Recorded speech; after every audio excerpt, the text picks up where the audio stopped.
मध्ये आपण वांगी सोडून घेणार आहोत।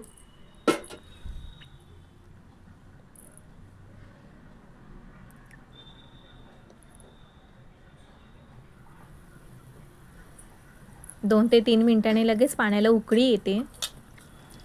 खूप छान अशी उकळी आलेली आहे पाण्याला, म्हणजेच या भाजीला, की यामध्ये आपण स्वच्छ धुवून कापून घेतलेली वांगी इथे ॲड करून घेणार आहोत, म्हणजे पाण्यात टाकून घेणार आहोत शिजण्यासाठी।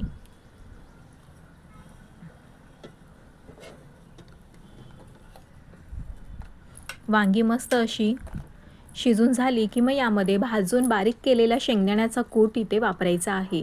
पण लक्षात ठेवा, वांगी शिजून झाल्यावरच, म्हणजे वांगी शिजली की यातलं पाणी देखील कमी होतं आणि मग यामध्ये 2 ते 3 चमचे बारीक केलेला भाजून घेतलेला शेंगदाण्याचा कूट 2 चमचे टाकायचा आहे। की मग एक उकळी आली की झाली मग आपली मस्त अशी पन्हाळा स्टाईल वांग्याची भाजी। प्रत्येक गोष्ट काय किंवा प्रत्येकजण आपण नेहमी तिथे जाऊन ह्या गोष्टी खाऊ शकत नाही, म्हणून मी इथे तुम्हाला एक छोटासा प्रयत्न केला सांगण्याचा, की जेणेकरून ती चव आपल्या घरात देखील येईल। आणि तशी भाजी देखील जमणार नाही, कदाचित काय होतं, तिकडच्या पाण्याला देखील ती चव येते, त्यांच्या हाताला देखील ती चव असते,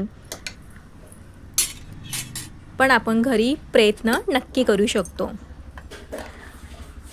मी ही ट्राय केली भाजी, खूप चविष्ट अशी झाली होती।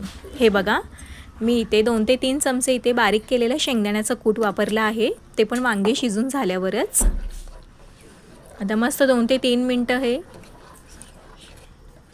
शिजू द्यायची आहे भाजी,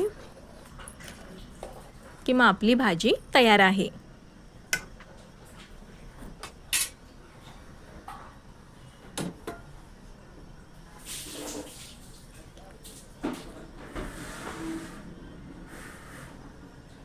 फक्त 2 मिनिटं।